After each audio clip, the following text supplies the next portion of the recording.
Hello and welcome to EGW Writings Tech Tips. I'm your host, Darryl Thompson. We're continuing to learn how to use the EGW Writings 2 app on the iPad, and then today we're going to take a look at the Study Center. Now the Study Center, I believe, is the core or the heart of the EGW Writings 2 app. Why? That is because you are able to create highlights and notes and bookmarks into topical folders that you can come back at any stage of using the app and reference them.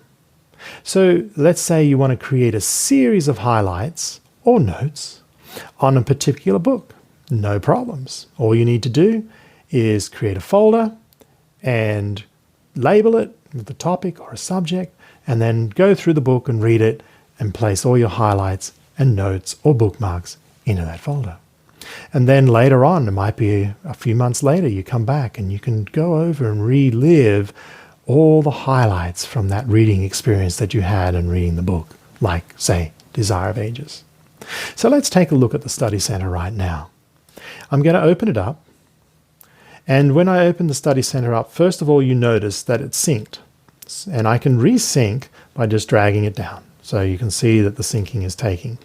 Now, it's syncing out to EGW Cloud, and we've looked through EGW Cloud before, and to make sure that you are, all you need to do is come back to the menu and see that your name is here. Okay, so you're signed in. So let's tap back into the Study Center.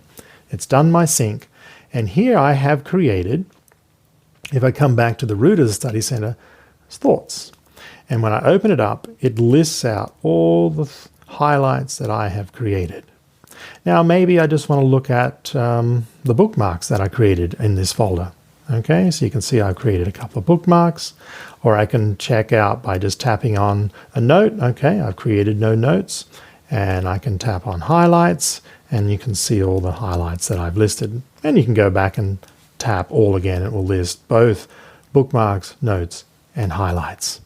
So that's everything here. Now, there's a way that you can move things around, and there's different styles, and I'm going to show you how to do that a little later on how to move it. But essentially, if you want to move the order, is you put your finger on the icon and then you just drag it up and it's moved.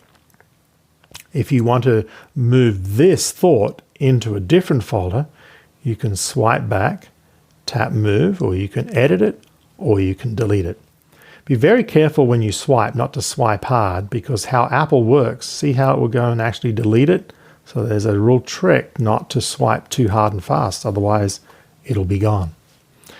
Now, when you come back to the top here of when you scroll, if you want to go back, you always have to just tap and it will take you back to all. Now, many people I have noticed do not categorize their thoughts. They just drop them into the root folder. The only problem is maybe you have, and I've seen them, 10,000, 20,000, 50, even some people have 100,000 highlights and notes. But it's hard to go through and find them if you're just scrolling through forever. It's better if you actually put them into different topics, and then you can come in and reference them at a later date very easily. So that's my Study Center. Now, how do you create a note and a highlight and a bookmark? Pretty easy. You can just open up a book. So let's jump in. Let's jump into Acts of the Apostles, page 45 here. And if I want to create a highlight, I put my finger, a long tap, and I roll all the way through to where I want to finish. I tap on the highlight here. I give it the color that I want. I put it into the folder that I want, and we were talking about thoughts here. And then I click Save. And now, when I reference my Study Center and I go into Thoughts, you will notice that the last one down here is where we just were and we created. So that's how you create a note or a bookmark or a highlight. All three are created in that method, except if I was going to do a note or a bookmark rather than a highlight, I would have chosen a note and added my note here. And I'm just going to put here Acts of the Apostles. and I'm just going to hit save. And now you can see the little note icon. If I want to create a bookmark, say at the beginning of this paragraph, then I can just tap bookmark. I'm going to put it into the thoughts again, and I hit save. No problems. Okay, so that's just a little brief overview of the Study Center, how to browse and to search, what the purpose of it is, and how to create a note, a highlight, or a bookmark. Extremely useful part. As I said, I believe it's the core of the whole EGW Writings 2 app is the Study Center. Thanks for watching.